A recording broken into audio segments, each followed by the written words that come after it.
பேசிய போது சொன்னார்கள், ஒன்றிய அரசு மத்திய அரசாங்கம் ஒன்றிய அரசாங்கமானது இப்பொழுது அறிவித்த பட்ஜெட்டில் எந்த நிதியும் தமிழ்நாட்டுக்கு ஒதுக்கவில்லை என்று வேதனையோடு குறிப்பிட்டு சொன்னார்.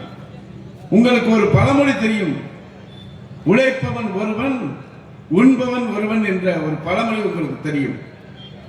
இன்றைக்கு தமிழ்நாட்டுக்கு வழங்கப்பட வேண்டிய நமக்கான நிதி வழங்கப்படாத காரணம் ஜனநாயகத்தில் பாசிச சக்திகளால் தமிழ்நாடு புறக்கணிக்கப்பட்டிருக்கிறது. இந்தியாவில் இருக்கின்ற மாநிலங்களில் நாம் அதிகமாக ஜிஎஸ்டி மூலமாக லட்சக்கணக்கான கோடி வரி செலுத்துகின்ற மாநிலங்களில் இரண்டாவது இடத்தில் இருக்கின்ற மாநிலம், இந்தியாவில் இரண்டாவது பொருளாதார வளர்ச்சி மிக்க மாநிலம் தமிழ்நாடு. அப்படிப்பட்ட வளர்ச்சியடைந்த மாநிலத்தில் வளர்ச்சியடையாத மாநிலங்களுக்கு நிதி ஒதுக்க வேண்டும் என்பது ஏற்றுக்கொள்ளக்கூடியதான், மாற்று கருத்தல்ல.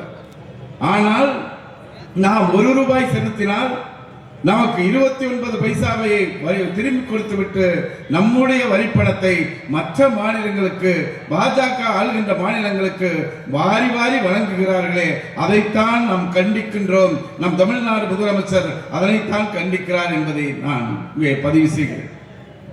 குறிப்பாக காங்கிரஸ் திமுக ஆட்சி காலத்தில் ஒன்றிய அரசாங்கம் ஒதுக்கீடு செய்கின்ற நிதியானது இந்த நாட்டில் இருக்கின்ற 28 மாநிலங்களுக்கும் அந்த மக்கள் தொகைக்கு ஏற்ப சராசரியாக அவர்களுக்கான நிதி பிரித்து வழங்கப்படும்.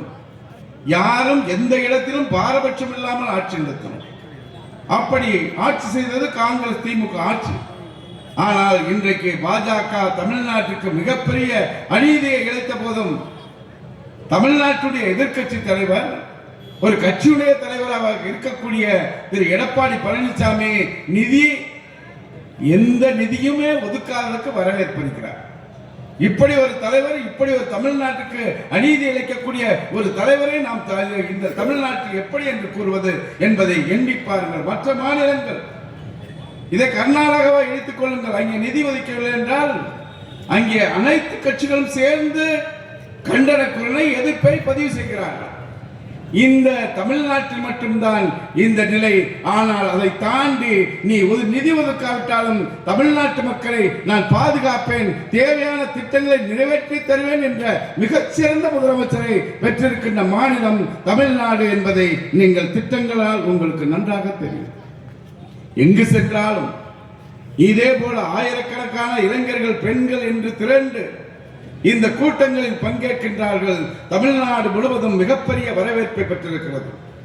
தமிழக முதலமைச்சர் அவர்கள் 5 ஆண்டு காலம் நிறைவேற்றி தந்த திட்டங்களுக்கு, அவர் 5 ஆண்டு காலம் உழைத்த உழைப்பிற்கு மக்கள் கண் முன்னால் நிற்கின்ற 2026 சட்டமன்ற தேர்தலில் யார் தேர்வு செய்ய வேண்டும் என்று ஏற்கனவே தமிழ்நாட்டு மக்கள் முடிவெடுத்து விட்டார்கள். 2வது முறையாக தமிழ்நாட்டின் முதலமைச்சராக தலைவர் தான் வர வேண்டும் என்ற உறுதி எடுத்திருக்கிறார்கள். 2026 சட்டமன்ற தேர்தலில் மிக எளிதாக வெற்றி பெற்று 200க்கும் மேற்பட்ட தொகுதிகளை வெற்றி பெற்று 2வது முறையாக முதலமைச்சராக பொறுப்பேற்கின்ற காலம் வெகு தொலைவில் இல்லை.